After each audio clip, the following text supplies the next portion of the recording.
Nestled in the picturesque highlands of Hidalgo, Mexico,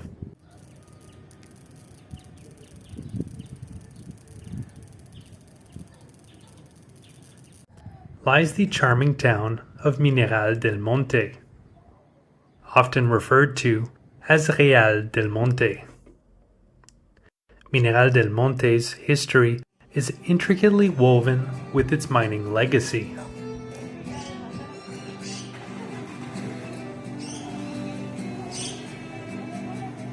The town's roots date back to the 16th century, when Spanish explorers discovered valuable silver deposits in the surrounding hills. This discovery led to the establishment of mining operations, drawing settlers from Europe and the Americas. In the early 19th centuries, miners in Cornwall were enduring economic hardships. Ships carrying 125 passengers and some 1,500 tons of equipment sailed out of Falmouth, Cornwall, landing in Veracruz, Mexico, 3 months later.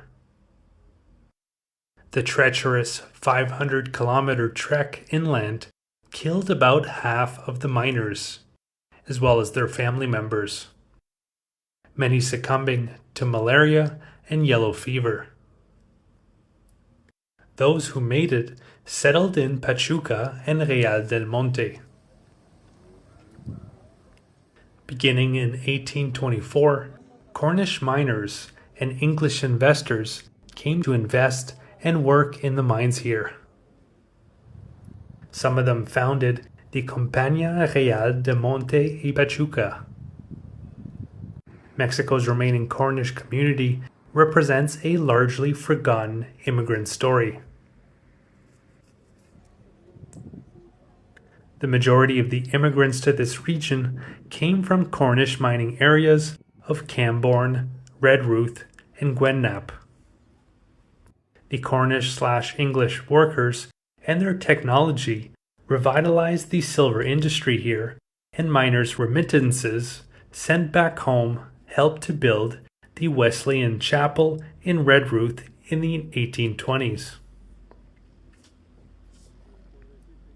The immigrants brought technology, notably the famous high-pressure steam pumping engines, designed by Cornish engineer Richard Trevithick, which turned many of the area's waterlogged mines into huge silver producers. The mines in the district are conservatively estimated to have produced 1.2 billion troy ounces of silver and 6.2 million ounces of gold, which is 6% of the silver mined throughout the world during the last 5 centuries. Some of the mines have continued limited production until the present day.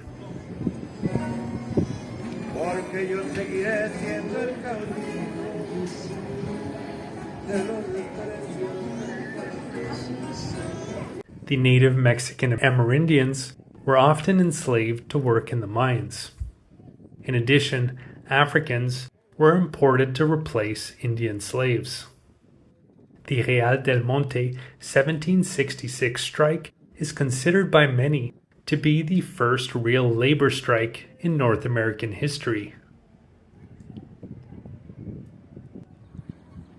The town's steep streets, stairways, and small squares are lined with low buildings, some dating back to the Spanish colonial Viceroyalty of New Spain period, so the 1500s to the early 1800s.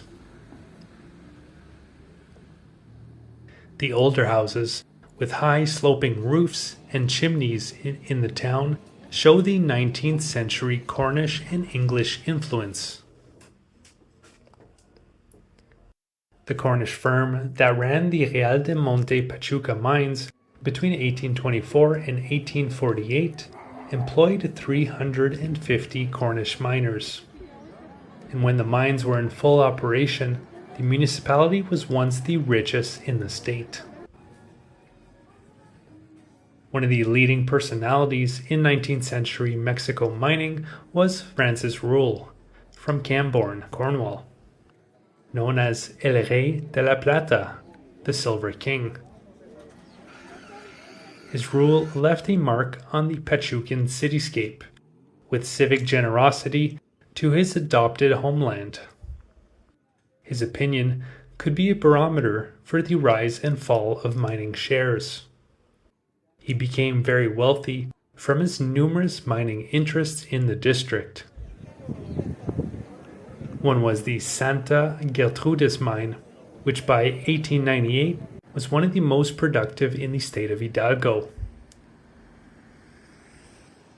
4 Cornish mine engine houses and the English cemetery, containing the graves of hundreds of Cornishmen in Pachuca, bear witness to the Cornish contributions to the Mexican silver mining for over a century.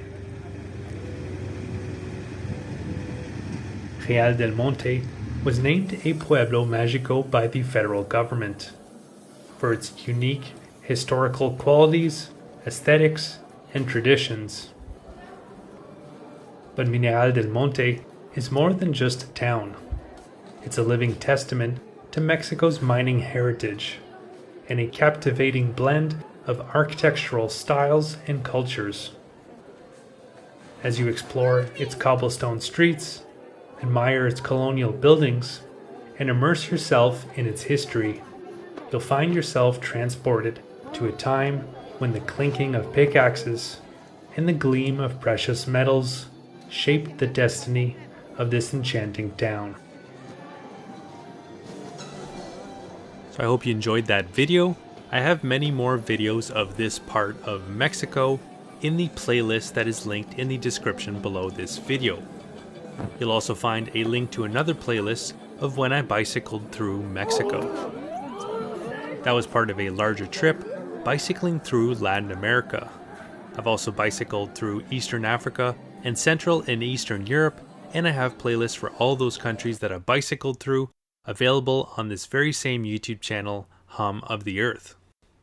And if you'd like to follow my continuing adventures through Mexico and beyond, you can do so by clicking on the red subscribe button and clicking on the bell to be notified when new videos come out. Alright, so I hope you guys enjoyed.